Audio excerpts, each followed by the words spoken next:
সূর্যের তেজে নাজেহাল প্রাণ প্রকৃতি। একটু স্বস্তির আশায় রাস্তার ধারের ফোয়ারায় নেমে পড়েছেন অনেকে, ছুটছে শিশুরাও। স্থানীয় সময় মঙ্গলবার টানা দ্বিতীয় দিনের মতো দাবদাহের কবলে পড়ে ফ্রান্সের দক্ষিণ পশ্চিমাঞ্চলীয় শহর বোদো। এ সময় তাপমাত্রা দাঁড়ায় 41 ডিগ্রি সেলসিয়াসের ঘরে। জারি করা হয় রেড অ্যালার্ট। বাসিন্দাদের গরম থেকে স্বস্তি দিতে বিনামূল্যে বা কম মূল্যে কিছু সুইমিং পুল ও বিনোদন কেন্দ্রে প্রবেশের সুযোগ করে দেয় স্থানীয় কর্তৃপক্ষ।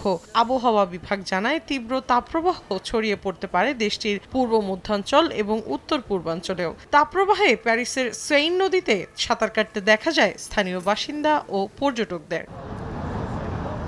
গরমে নাজেহাল পর্তুগালের লিসবনবাসীও। হাত পাখা, টুপি, ছাতাই যেন একমাত্র ভরসা তাদের। তাপমাত্রা 40 ডিগ্রি সেলসিয়াসে পৌঁছাতে পারে বলে পূর্বাভাস দিয়েছে আবহাওয়া অধিদপ্তর।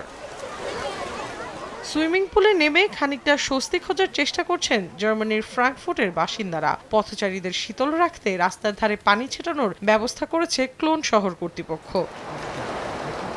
বসনিয়া ও হার্জেগোভিনা জুড়ে তাপমাত্রা বেড়ে যাওয়ায় স্থানীয় বাসিন্দা ও পর্যটকরা আশ্রয় নেন পাহাড়ি অবকাশ যাপন কেন্দ্রে। তীব্র দাবদাহে নাজেহাল স্পেনের রাজধানী মাদ্রিদের বাসিন্দারা। আগামী সোমবার পর্যন্ত এই তাপপ্রবাহ অব্যাহত থাকার পূর্বাভাস দিয়েছে আবহাওয়া বিভাগ। মৌসুমী সাথী, সময় সংবাদ।